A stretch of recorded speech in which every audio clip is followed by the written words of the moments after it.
Bonjour les amis, alors nous nous retrouvons pour une application pratique de ce que nous avons vu jusqu'à maintenant.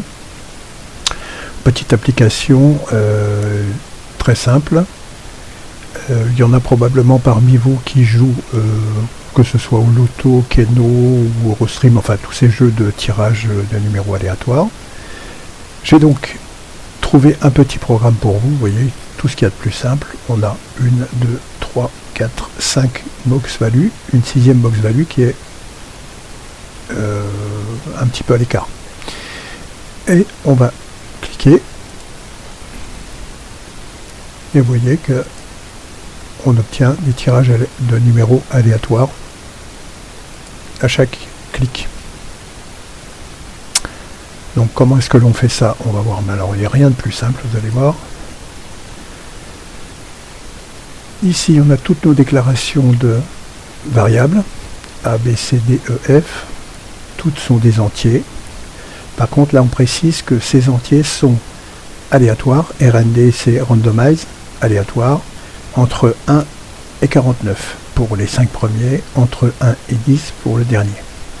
Et ensuite, on attribue simplement les valeurs dans chaque value box. Vous voyez, il y a quasiment rien à faire en code. Et ça fonctionne très bien.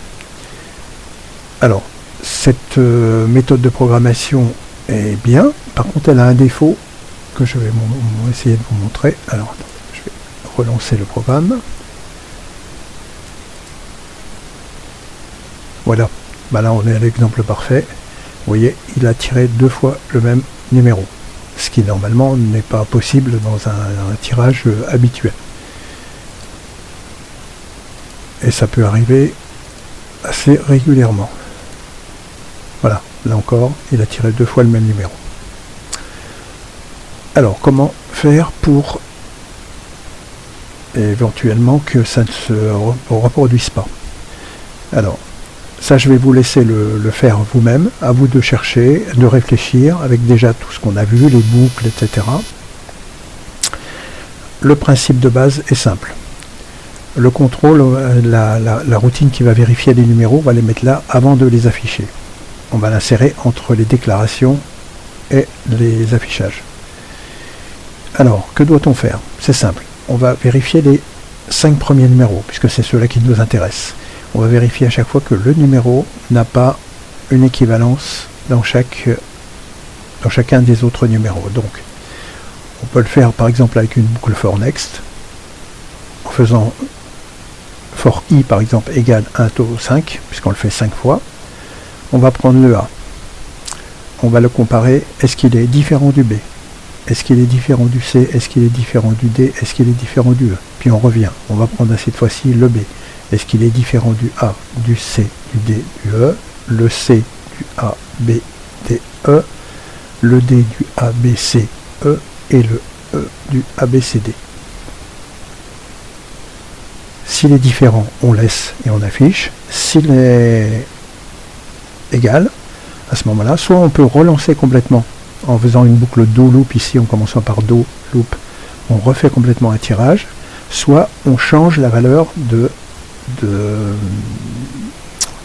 la variable qui ne correspond pas. Voilà, mais vous voyez, c'est quelque chose d'assez simple, on peut le faire assez facilement. Là, je ne vais pas vous donner la solution, je vais vous laisser travailler un petit peu dessus, et puis dans quelques temps, on reviendra, dans quelques semaines, on reviendra, et je vous donnerai la solution pour faire éventuellement ce petit programme. Mais là, vous voyez, rien de plus simple. On va reprendre notre main form. Ici, vous avez donc des value box, 1, 2, 3, 4, 5. Un petit séparateur qu'on trouve ici, voilà, qui est là. Je crois qu'il est là, séparateur. Ouais. Une autre value box et un bouton. Rien de plus simple. Et ensuite, on fait uniquement avec le tirage ce que ça nous donne. Et vous voyez qu'à chaque fois, ça fonctionne extrêmement bien. À part ce défaut, effectivement, que ça peut tirer 2 fois le même numéro, et que malheureusement, là, il faudrait qu'on y fasse quelque chose. Voilà, écoutez, je vous laisse avec ce petit programme, et puis on se retrouve pour un prochain tutoriel. Merci. Bonne journée, au revoir.